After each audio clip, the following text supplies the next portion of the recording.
To begin, a little bit about Human Space. At Human Space, we are a global collaborative of experts and specialists working with placemakers and city builders to create spaces for all. We believe in a human-centered approach that considers people first and incorporates the broadest perspectives to arrive at better solutions. We elevate the human experience through built environments that embody inclusivity, resilience, and connectivity. This means pursuing a comprehensive approach to community building and design that includes accessibility, wellness, and inclusion as essential components to creating safe, equitable, and sustainable built environments. I like to think about sustainability and accessibility being old friends. So I was delighted to prepare for this, as I knew I would feel right at home.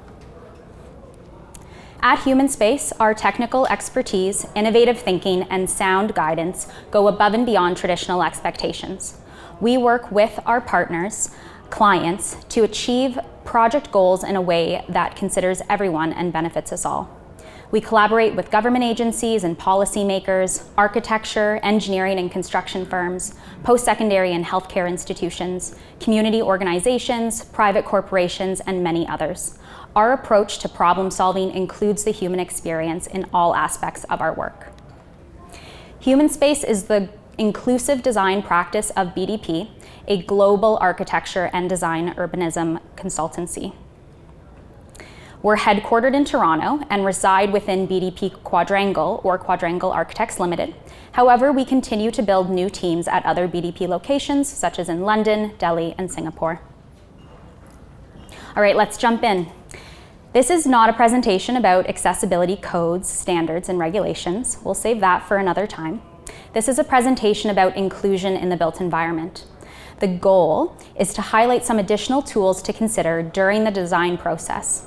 Together, we'll address how the built environment shapes us and how exclusion and inclusion shape the built environment. To help frame how the built environment shapes us, we're going to review a handful of scenarios related to the visitor experience cycle.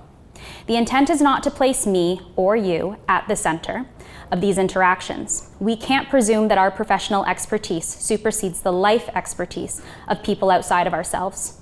We must seek out the perspectives of people who are or risk being the most excluded by a solution.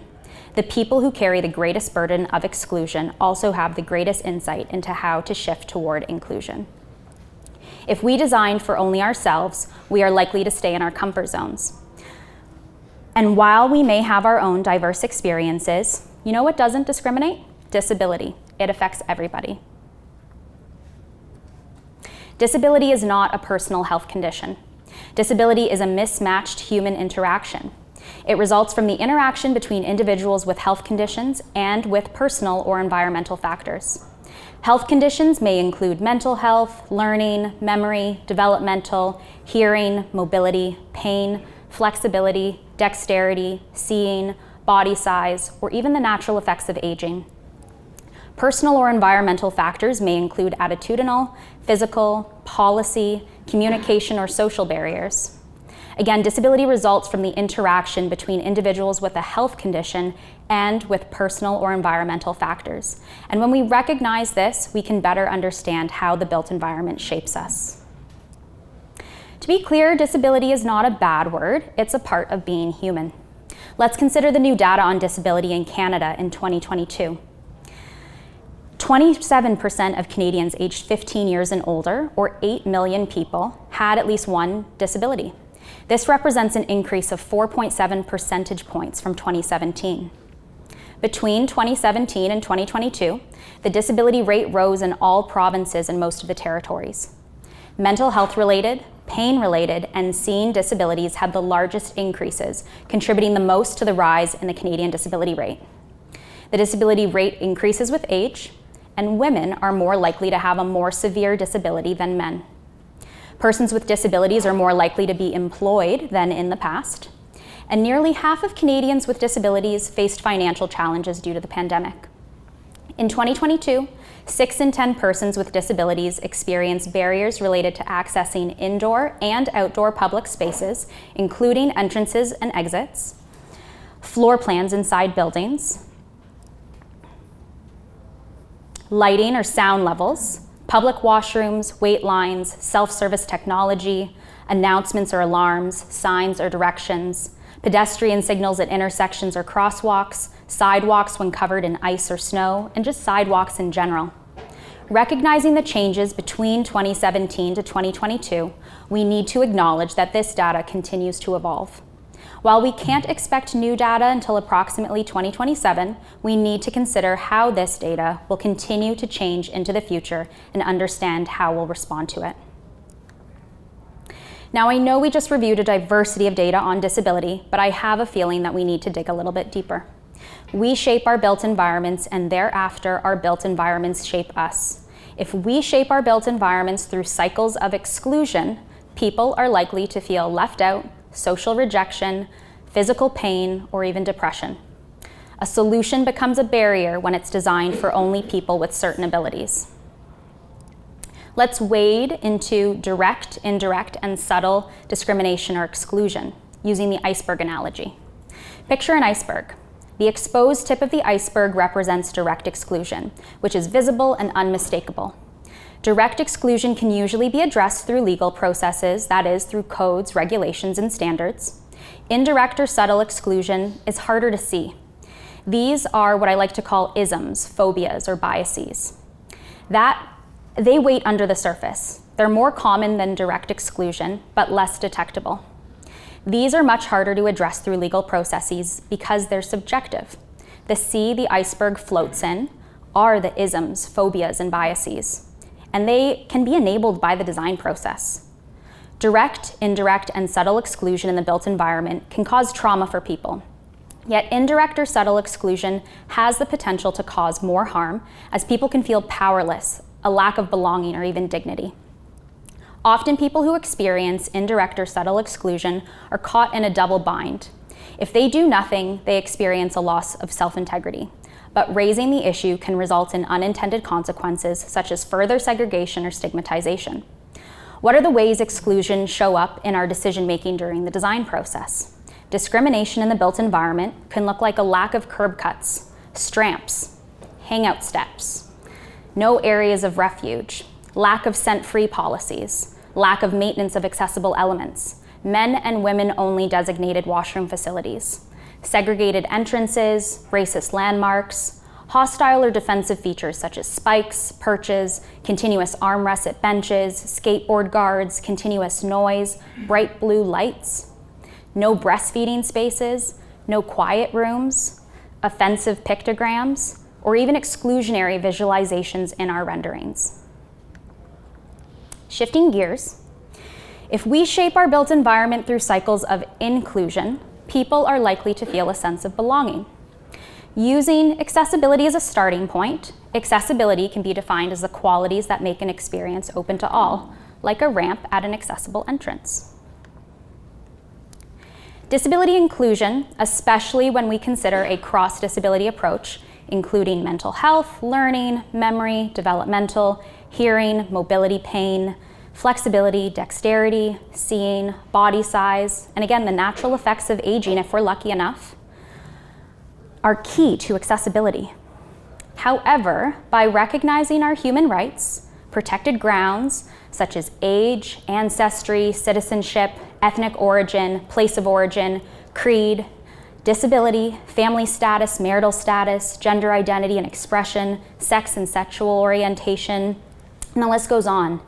And using an intersectional approach, we can unlock the key to inclusion.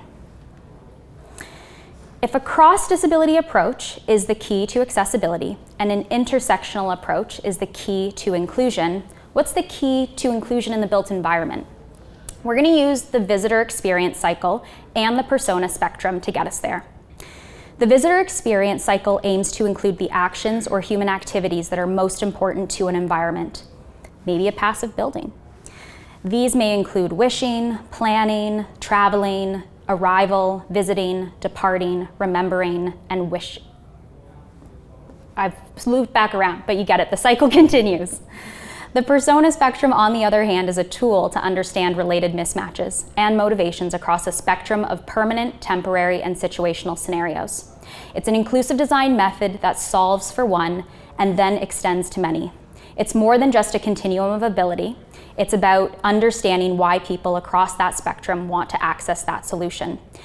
A shared human motivation guides how to extend the benefits of a design across a spectrum of people who are excluded on a permanent, temporary, or situational basis. It's a quick tool to help foster empathy and to show how a solution scales to a broader audience.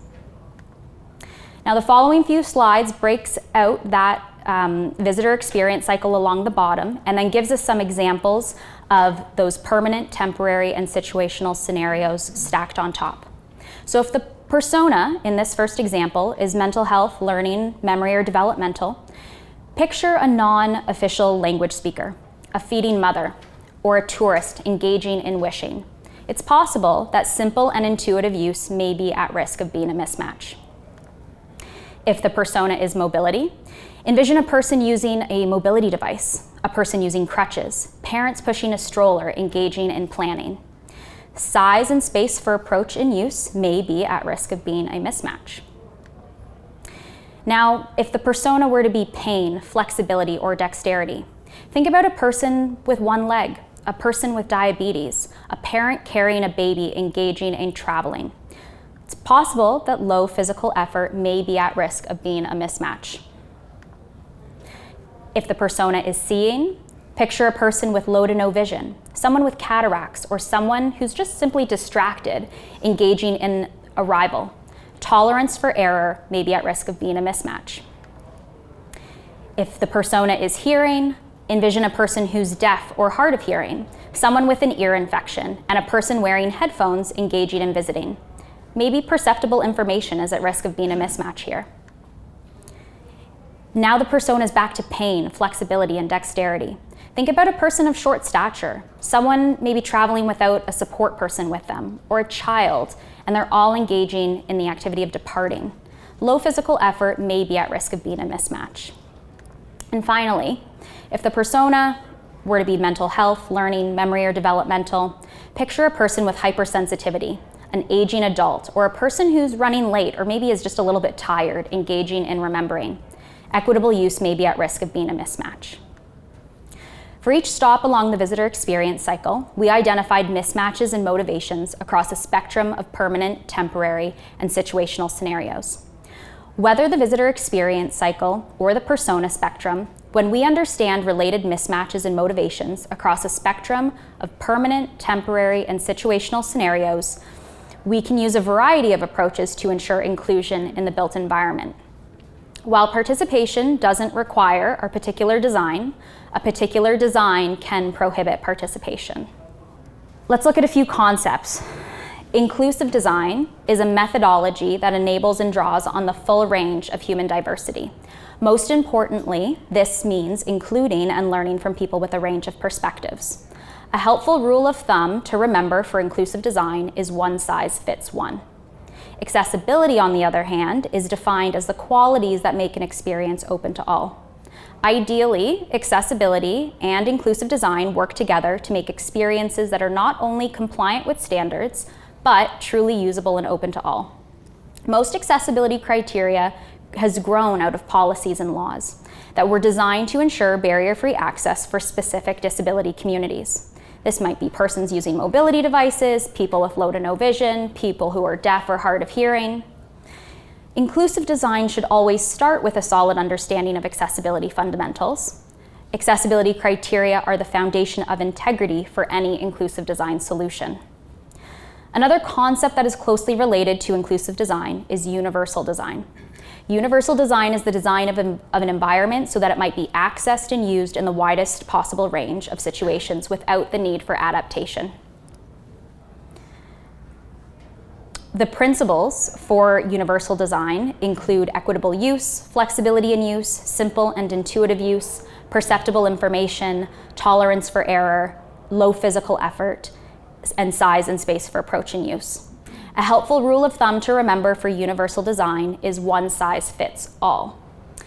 Universal design has expanded over the years to include goals, and those include body fit, comfort, awareness, understanding, wellness, social integration, personalization, and cultural appropriateness. But an important distinction is that universal design emphasizes an end solution, most often one that is physically fixed and is focused on attributes of the outcome. Accessibility is an attribute, while inclusive design is a method. While practicing inclusive design should make the visitor experience accessible, it's not a process for meeting all accessibility standards. Inclusive design might not lead to universal design. Universal design might not involve the participation of excluded communities. Accessible solutions aren't always designed to consider human diversity or the emotional qualities like beauty or dignity. Inclusive design, accessibility, and universal design are important for different reasons and have different strengths. Designers should be familiar with all three of these concepts. If we shape our built environments through inclusion, people are more likely to experience equity, empathy, access, and a sense of belonging. While I did say that designers, including passive building designers, should be familiar with concepts related to inclusive design, accessibility, and universal design, if you aren't familiar with the basics for your field, you're not alone. The good news is you don't need to become an expert in solving everything. You just need to know enough to know when you need to bring in a true expert, like human space. Exclusion habits that keep us off track. Creating solutions with only one fixed way to participate. Creating solutions using our own abilities as a baseline known as ability bias. Treating accessibility and inclusion as an afterthought or only meeting minimum requirements. Whether inclusive design or passive building specialists, anyone who has experienced great degrees of exclusion can translate that expertise to the solutions that they create. Their expertise stems from being familiar with exclusion and what makes it a universal human experience. Design thinking that helps demonstrate inclusive user interface. Consider diversity in terms of human interactions and how people change over time. Identify ability biases and mismatched interactions that are related to your solution. Create a diversity of ways to participate in an experience. Design for interdependence and bring complementary skills together.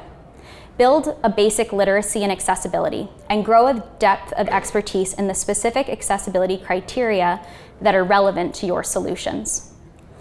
And adopt a more flexible definition of a designer. Open up processes and invite contribution from people with relevant but non-traditional skills. What I will leave you with is one bonus question and an invitation to reframe a common question. Rather than asking, who are we designing for? The next time you have an opportunity to rethink the design process, I invite you to take a moment and challenge yourself by asking, who are you designing compassionately with? Thank you.